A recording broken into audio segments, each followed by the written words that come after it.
You're listening to Garibaldi Red, a Nottingham Forest podcast brought to you by Nottinghamshire Live.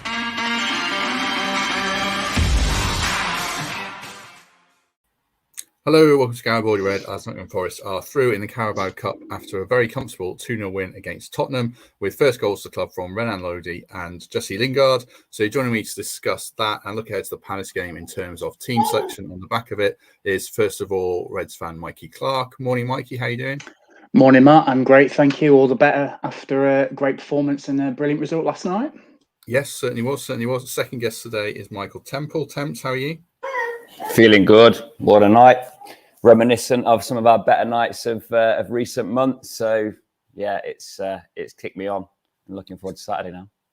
So, like I said at the start there, Mikey, it was a comfortable win. I thought from every point or win Forest have had this season, it's been nerve-wracking, terrifying last few minutes. This game, even when Mangala got sent off, I still thought Forest were going to win comfortably. I know it's not the Premier League, but it felt like the best performance of the season to me. What did you make of it? Yeah, I think I agree with that. I think, I guess where we are at the moment, trying to, find ourselves at a higher level. The cup was a really, really nice distraction from the pressures of the league. I think I think your point there, Matt, is really relevant. So if that was the league game and we were 1 or 2-0 up and we'd gone down to 10 men, it would literally probably be all hands to the pump. But I never really felt that yesterday. Even when Mangala got sent off with 15 minutes to go, like I said, of course, the shape of the game changes. You drop a bit deeper. I think they had a goal ruled out for offside, didn't they? But like I said, I never really felt in danger. And I think that is a reflection of how we played the 75 minutes beforehand, because we were on the front foot. We played a slightly different formation. I'm sure we'll try and explore that. And it's almost, I'm not saying we took Tottenham by surprise, but they rested a few. They played Harry Kane, which I was really, really surprised about with the World Cup around the corner. I can only assume he had gone to Conte and said, I want to play, but I'm not sure how the rest of the country would have felt if Joe Worrell would have gone through him after 5 minutes and then put him out of the World Cup. But thankfully that didn't happen. But no, in general, I thought we were absolutely brilliant last night. Front foot. I thought Jesse Lingard had his best game for Forest. I'm sure we'll talk about that as well. And I just felt that we were totally in control of that game, even when we went down to 10 men, as I said. So the challenge now the guys have got is, firstly, do we pick the same team? We'll have to talk about that. But secondly, how can we take that feel-good factor from the players and that positive front foot, high-pressing performance that we saw last night? How do we take that into Saturday and try and get 3 points on the board? Because let's be honest, that's kind of what we're all hoping to. And there's a chance, a slim chance, that if we win on Saturday, we're out the bottom three. Temps, you abandoned your seat with the regular masses to join the prawn sandwich brigade last night. What was the view from the posh seats? Yeah, I'm quite easily swayed in that regard, Matt. I'll just echo what Mikey said. I think individuals owned their performances last night. So Jesse Lingard did what Jesse Lingard can do. Orel Mangala did what we've been waiting to see him do, in that he was fit and available. More of that later. But there was a hunger, wasn't there, for people to keep the shirt. The centre halves selection perhaps would have struck a bit of nervousness now before the game. They were both great. Wayne Hennessy is a better distributor than Henderson and had a solid game in goal. And the tactic was quite clear. We were looking to get the ball in behind. So Jesse Lingard's role in picking it up deep and stretching the game, playing balls for Surridge in particular to run onto, caused Spurs difficulties. And they weren't prepared for that. And they weren't prepared for the manner in which Jesse was doing what Morgan had done in recent weeks and just being direct, attracting defenders and finding a player in space. And it caused him so many problems. And I thought we were in control from start to finish. I think the Mangala thing is the one sour point on it, because he'd made himself an automatic selection with that performance.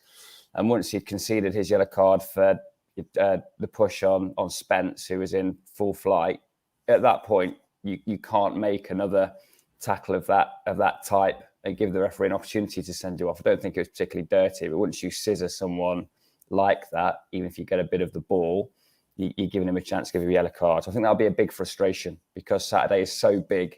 Mangala would have been in that side if he was available, and he's given Cooper a little bit of a headache there. But in summary, that was a performance of a level that could keep you in the Premier League if you could consistently find those levels. Temps Junior wanted to weigh in there initially, but I think Yeah, he's scarfing. No opinion on Jesse Lingard yet.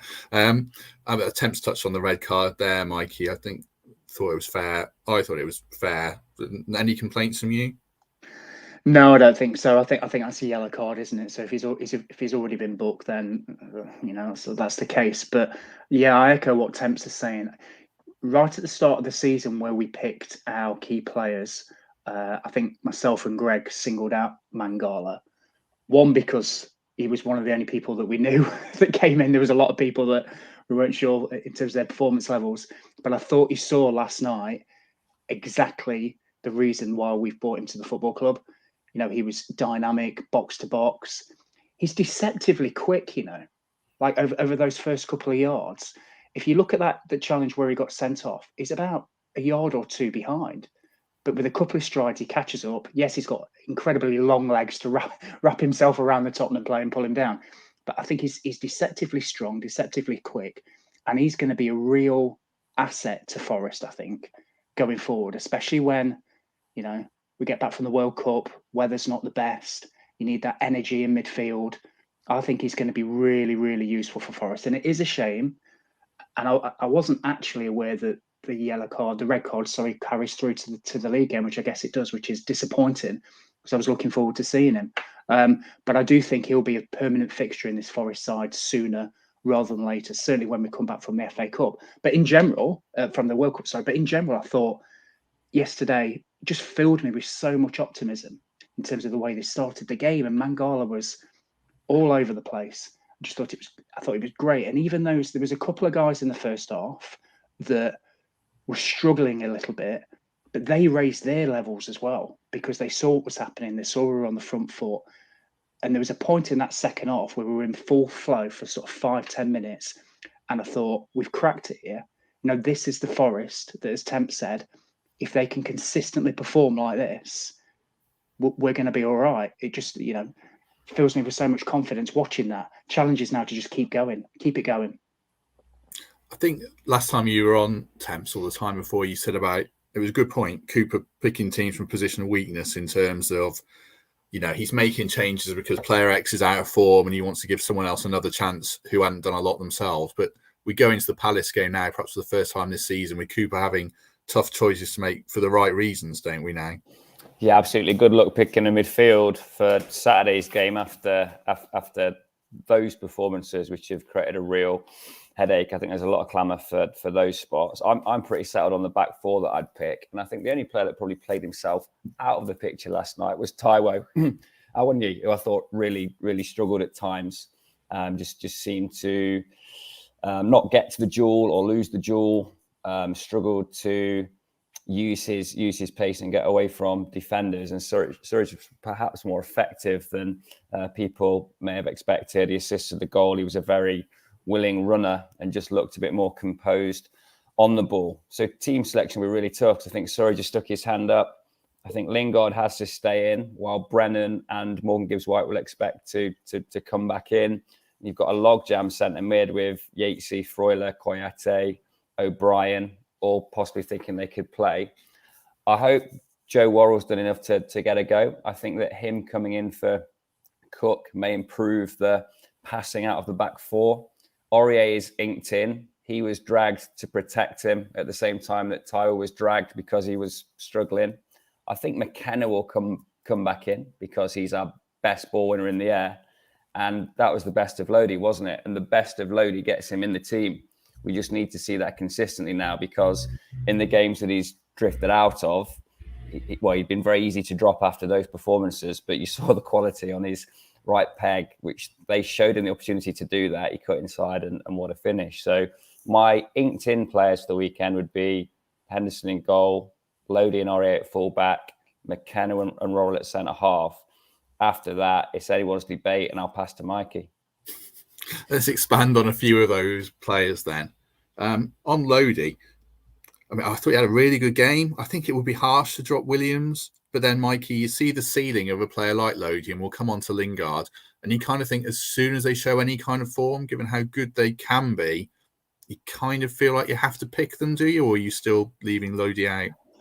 Yeah, it's a tricky one, that, because it is a bit harsh on Williams, but you're right. You know, Lodi's played for Brazil for a reason. He's played for Atletico Madrid for a reason in the Champions League. He's obviously a very, very good player that's just acclimatising to the challenges of football in this country.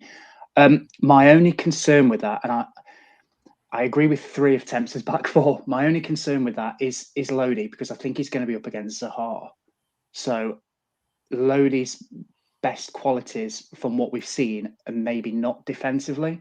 So when you've got one of the best players in the Premier League twisting you here, there, and everywhere, I think I might just go a bit more pragmatic and start with Williams. But that's nothing to say that if we are perhaps chasing the game or it's level, you could bring Lodi on. We've got 5 subs now.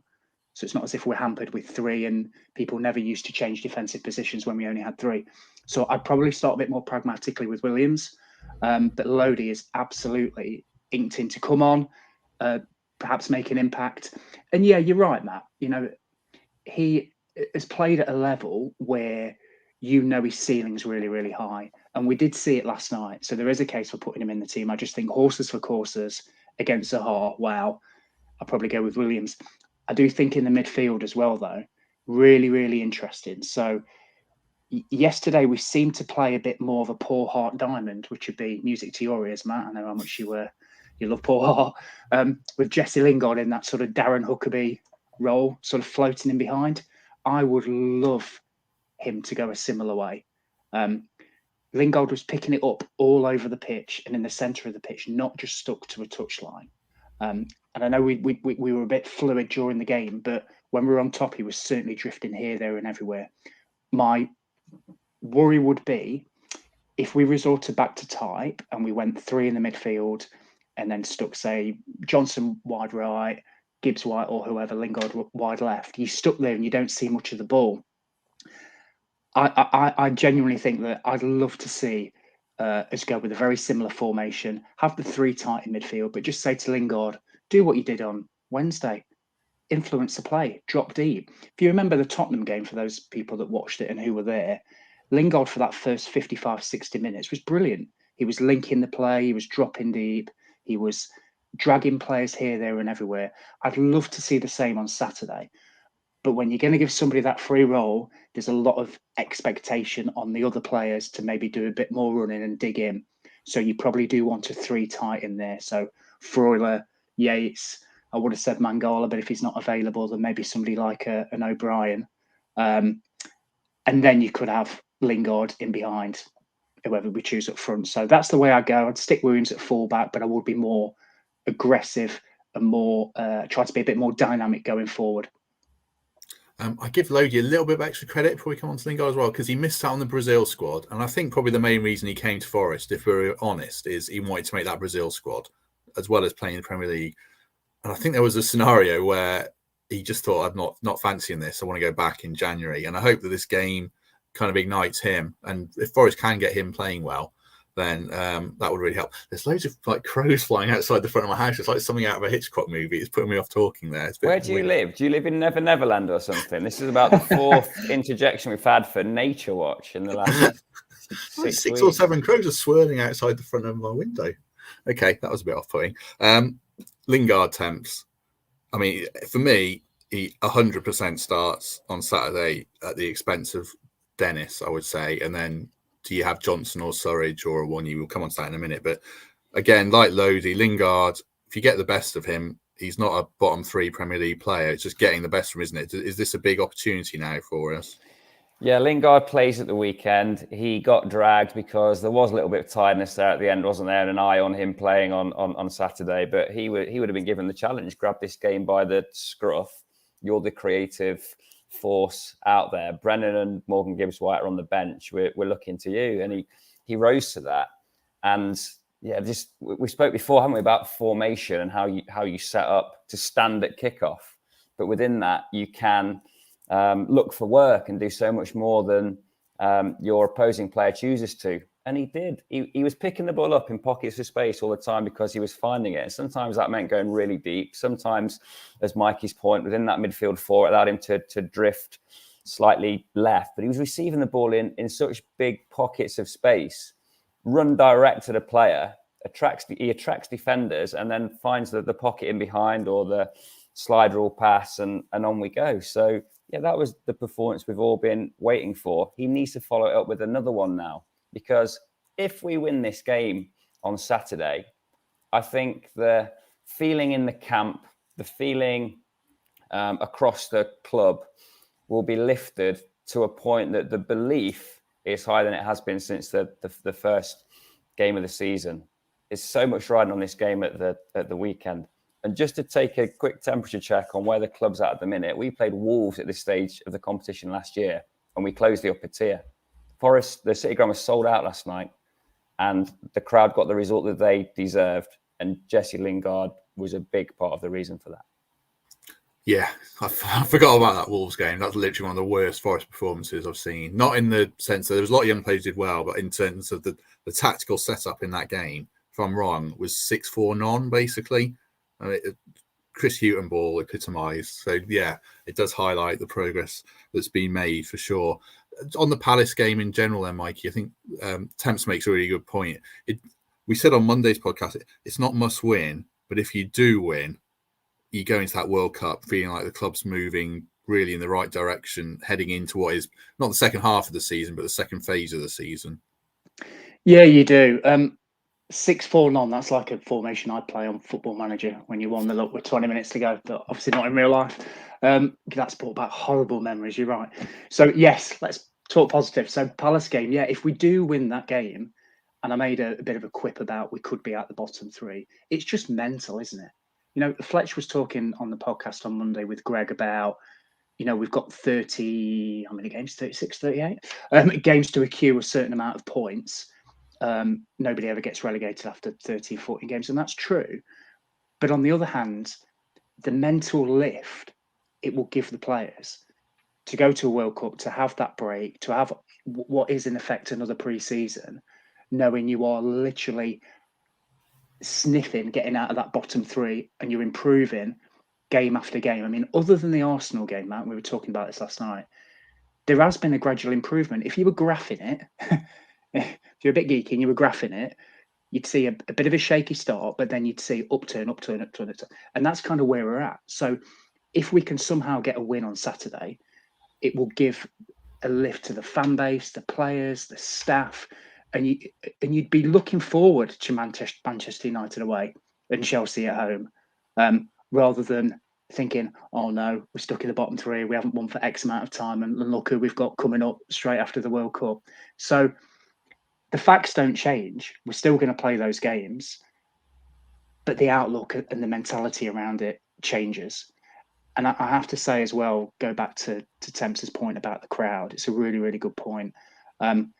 Not once this season, or even sort of towards sort of 2/3 of last season, have I seen the crowd get agitated or turn on the players, because I think everybody realises that this is a great opportunity for Forest, and it's going to be tough and it's going to be really hard. So when things aren't going according to plan, you get that level of support and that level of uplift from the stands, and that will be the same on Saturday. I absolutely guarantee that. And just think what it could be like at 5 o'clock on Saturday when everybody's leaving the ground. We're touching distance of 17th. Wow. And the positivity, you know, if we play like that, I guarantee you we will get something on Saturday, whether it's a point or 3 points. And you have to go into it thinking we're in a good place right now. We're stringing together some very, very good performances. All we need to do, get it on the pitch on Saturday, get those 3 points, get out of that bottom three, and my word, you know, we're all going to enjoy the World Cup if that's the case. Palace are a funny team, though, aren't they, Temps? I think they're an upgrade on Brentford, especially a Tony-less Brentford. Zaha, Mikey mentioned, obviously, he can play across the front three. They've got that Doucouré in midfield at the base of it. Eze's really good, a solid enough defence. It's not going to be an easy one, is it? No, they are a good side, and they fly under the radar a little bit, don't they? Because they're never really challenging the top end of the Premier League. But they've been a fixture for a long time now. But I'd add Eze to that mix as well. I think he's a really good player that's come on a lot since his QPR days. Elise, obviously. But Zaha is the man they build their team around. And he will be looking to exploit any weakness that we have. You can't hide when you're playing against him.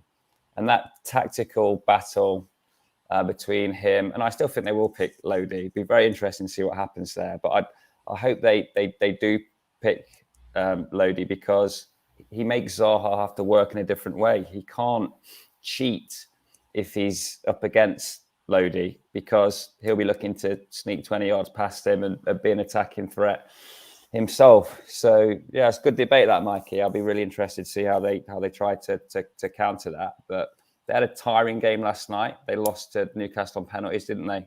I think they won their previous Premier League game. They beat West Ham, didn't they, away? So they're coming in off reasonable form as well. But we've just got to strike. We've got to get the pressing right, get the defensive shape right, make sure that our creative players get as much of the ball as we can and give them a go, because we can't die wondering here. I don't think this is a game to counter-attack. I think it's a game to enjoy the platform of possession and to try and exploit the opposition as we did last night. But don't underestimate Palace. They've got some very dangerous players, but so have we. And if it clicks, we're more than a match for them. I think Zaha might end up on Aurier, actually, because he might play from the left. And Zaha's got a booking in him for getting wound up, and Aurier can wind him up, but he's got a booking in him. So that could be an interesting battle. If it's that way, it's going to be, like, as you say, whichever fullback it is, or if he plays centrally, because I see he's done that as well. If Edouard's in, it's going to be a good one. You sat on the fence earlier, Temps, about your 11, but we're 20 minutes in, so I'm going to press you for a final 11, because there is a good debate around it, and then I'll do the same for Mikey. Yeah, so let's go with two up front then. So let's leave out Brennan and put Morgan Gibbs-White alongside Sam Surridge, because I think the out ball is still required, but it'd be wrong to say that that's all Surridge is. He offers more than that. I'm leaving out Tyro as well, because I thought he was poor last night and he looked very raw compared to Sam Surridge. So let's go for Hendo in goal, Lodi at left back. Sorry, Mikey. Aurier right back. McKenna and Worrell centre halves. I'm going to go for a midfield three of Yates, O'Brien, and Koyate, with Jesse Lingard behind Morgan Gibbs-White and Sam Surridge, in the same shape as last night. Very good. Mikey, who's lining up for you? Slightly different, that. So same shape. So I'm going to go same back four. So Henderson, Aurier, Worrell, McKenna. I'll play Williams. I'm more pragmatic than Temps, and Zaha frightens me. And you're right. It depends if they play Ayew and Mateta, but they are quite fluid.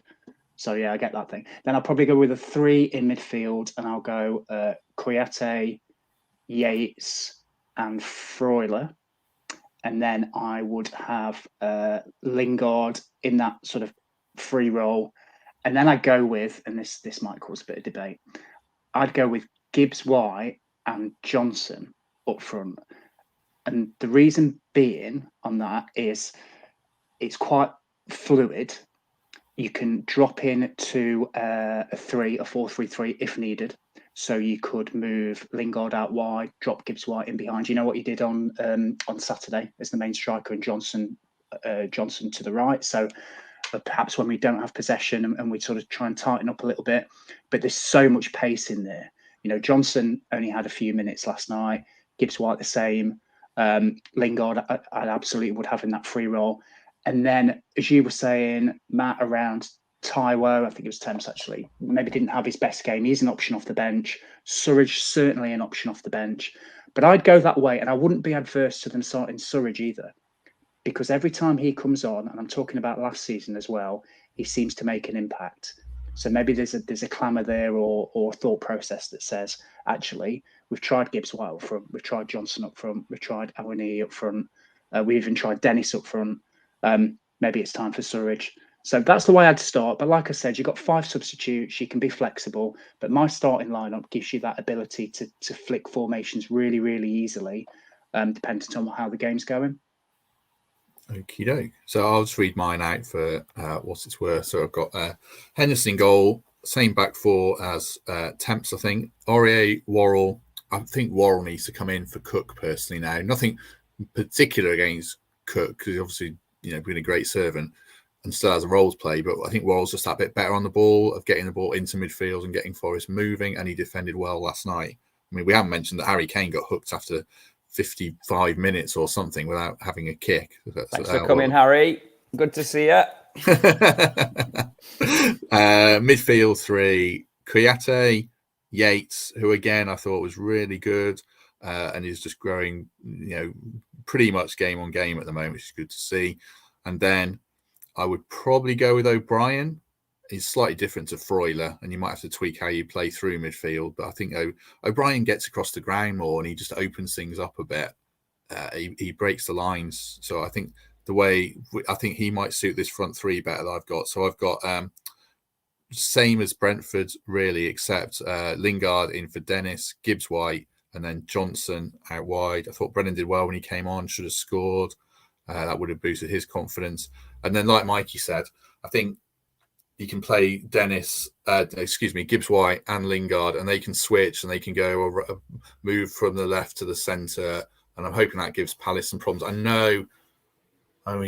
Temps, this front three hasn't really properly clicked. That Cooper, he's desperate to get it working, isn't he? You can tell Lingard, Gibbs White, Johnson is the three he wants to pick. It feels like this is the best chance to get it going. Yeah, I think at the start of the season, when he had that blank piece of paper after all the signings had come in, he probably hoped he could get a tune out of those three in that system and a tune out of McKenna, Worrell, Niakate at the other end of the pitch. And I think that was blown apart by injury and form, wasn't it? So being able to do that, justified by form, is where Cooper wants to be. And it is, look, it's a fair debate, and it's very nuanced. And I wouldn't be disappointed to see that team. I just think we've been more effective when we've been able to affect the long ball, the clearance. And for all their qualities, you've got three fellas there who aren't going to win too much ball in the air. Not the time to talk about the January window, but 10-second summary. Neither Taiwo or Surridge are the real answer at the top of the pitch. And I think a number 9 with physical presence will be high on that list, and that will improve those three players in and around them. But the bench is really important here. And being dropped from this starting 11 doesn't mean you won't have an influence on this game or any game. There's a number of players there that, if injected at 65, 70 minutes, could turn a game. And all of those players fit into that ilk. I think Brennan and Morgan Gibbs-White in particular would be terrifying to face for 20 minutes when you're blowing and they're fresh. So I'm not diminishing their role, even if they're out of the team. And I think Cooper will be very good at getting that point across, keeping a squad together, making sure that everybody's aware that there's no guaranteed starting place in this side unless you justify it with form, as Yatesy has, as Serge Aurier has, as Kouyaté did in his spell 2 and 3 weeks ago. So really, really tough team selection. I'd love to see those three click, because that would be an indication that the plan A is back on the table and coming to fruition, and they're impacting games. I just haven't seen it work with my own eyes yet, and I'm to be convinced. But I'd love that to work. Yeah, in terms of, I was just going to say, Matt, in terms of a number 9, I'm thinking as Temps is talking, Palace have got Mateta and Edouard, the guy they got from Celtic, both physical units. And what those guys do is allow your Ezes and your Elises and your Zahars to come into play. So sometimes Palace, as silky as they are, you'll see it on Saturday for those that go, they'll whack the ball up, it'll be held up, laid off, and then you have those 3 terrifying players run at you. That's kind of a little bit what we need. So I wonder if they'll give us one of them, because they've got 2. But seriously, that's kind of what we need in the ilk of a number 9, especially if we're not, we only had, again, 41% possession, I think, last night. We're not going to have the most possession in the majority of games. So when it does go up front with the long ball, it needs to stick. And then you need to bring in our equivalent of a Zaha and Elise and Eze, which is Gibbs White, Johnson, Lingard. I mean, there's a chap called Jamie in the comments who's pretty disagreeing strongly about, I think that's our stance on Awoniyi. I think the thing about Awoniyi is, at Union Berlin, I think the team was built for him to score with this tactic of getting the ball down the side for him to run onto. And the Forest team doesn't seem to be built like that.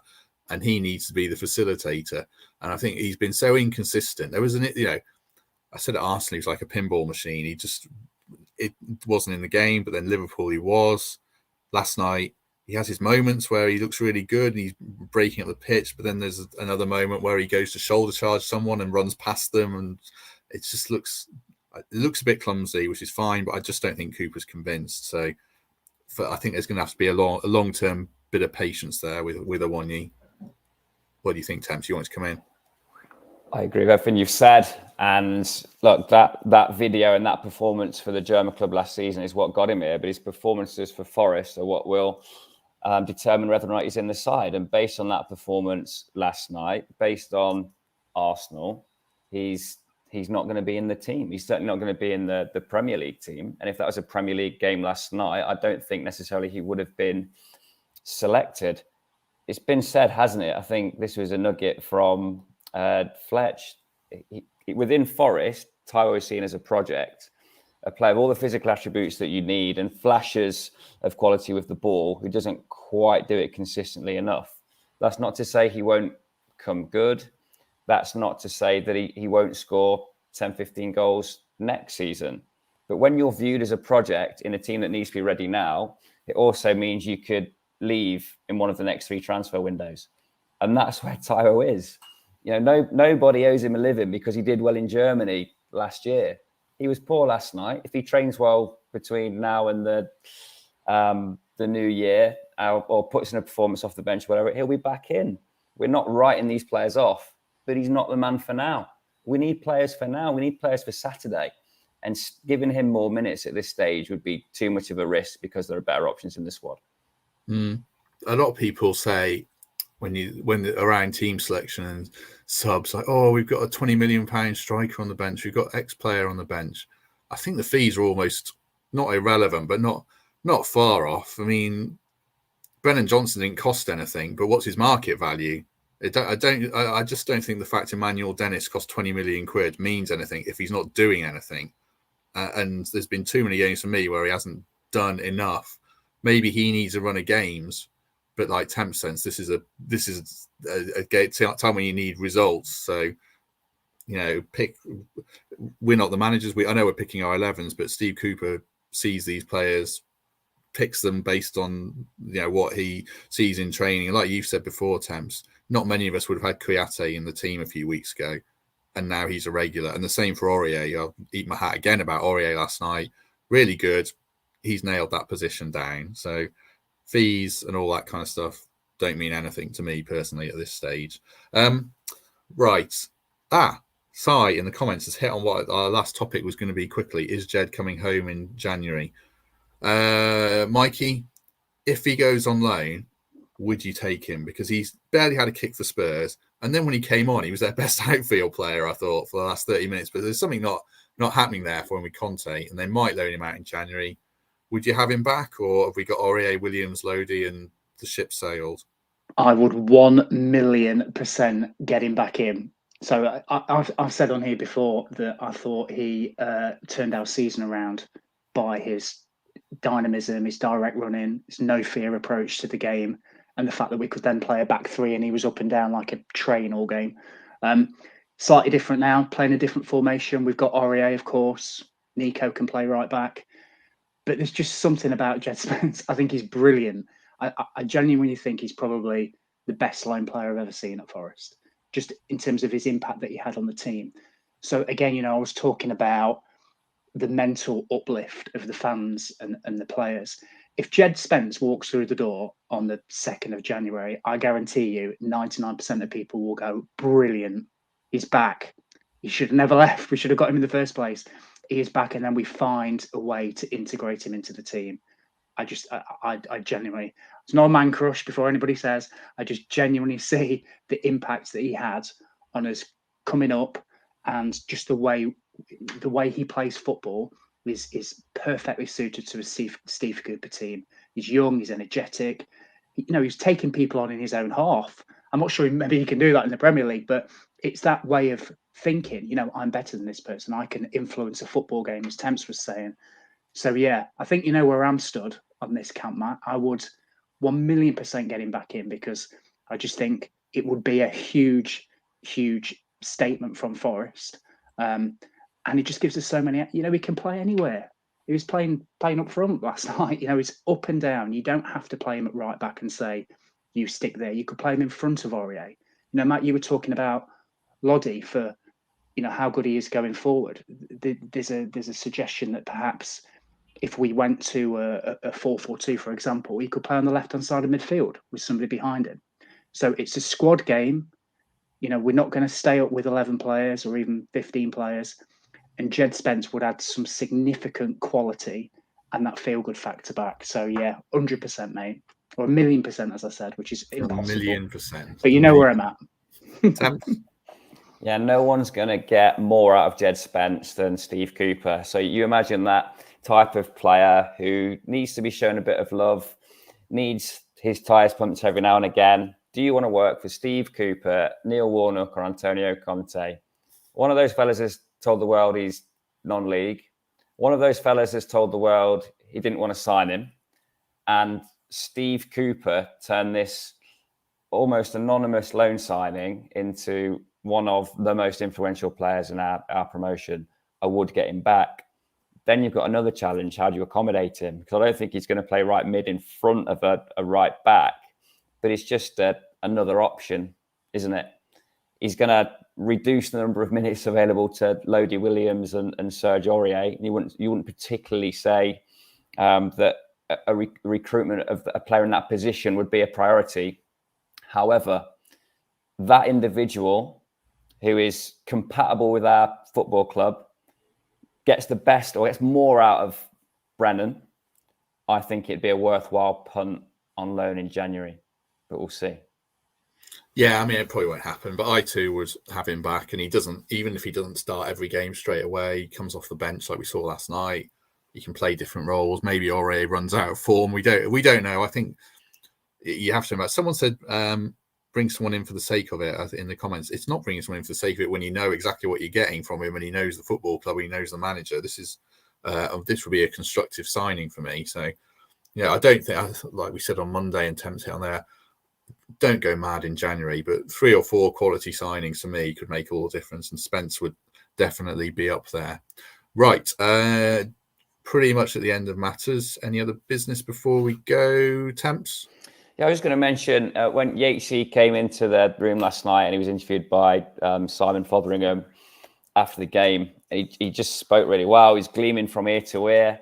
And the first thing he said is, we're not satisfied. We've won a cup game, but we're not where we want to be in the league. And there was just he was exuding a self-confidence and a belief that there was so much more to come, and that could be a catalyst for it. He was devastated that Derby had gone out on penalties because that was his dream draw in the next round. You just get that feeling that in Ryan Yates, there's a supporter of this club running around, living it like we wish we were. And it means so much to him to be in that team, to win games for Forest. And he's had to prove doubters wrong, hasn't he, over the last 2 and 3 years? To Matt's point, he's grown every game. He's getting used to what it means to be consistent at this level. And I think his spirit and his work rate, and increasingly, I hope, his ability in possession will be a factor in keeping us in the league. But he just spoke so well, not a monosyllabic footballer, a fan of Forest, playing for Forest, who'd been there since he was 8 years old, living his dream. But beyond that, it not being enough just to take part. He wants to turn that into performances, results, and points, and that starts on Saturday. Mikey, you do well to top that one. Anything you want to add? Oh, I don't know. You ready for this? Yeah, 2 things. So, firstly, that was good to hear, actually, Temps. That's brilliant to hear from Yatesy. Firstly, for anybody that watched East Midlands today on Monday saw a guy called Ian, who's obviously walked to all the Premier League grounds and raised a couple of grand for guide dogs. I met him before the game on Saturday. He's a big Forest fan. said I'd say hello. Brilliant cause. So well done, mate. I struggle to walk my dog, never mind walk to all Premier League grounds. So fair play to him. Second thing, slightly different. Since I was last on, I've got a bit nostalgic. So try to relive some of the stuff. So started with food. Just want everybody's opinion on this. So can you remember Sherbet Dib Dabs? Can you remember them? And Salt and Shake Crisps and Angel Delight. Where's he going with this, Matt? Where's he going? Seriously, I've got a train to catch in a few minutes. There is a point. So I tried them all and they were all absolutely disgusting. So my recollection of them is completely different. And you know what it got me thinking of? Unfinished business. Do you remember when we brought Billy Davies back? So yes. I guess my words of wisdom for today are, if you have great memories of some stuff in the past, leave it there. Don't revisit it because it's in the past for a reason. So I just thought I'd leave everybody with a bit of a recollection that I've had in the last couple of weeks. That contradicts your 1,000,000% Jed Spence point. Yeah, exactly. He's lost all credibility there. Get him another dip dab. Yeah, but Angel Delight was years ago. Jed Spence was literally 5 minutes ago. So I've got more confidence in that.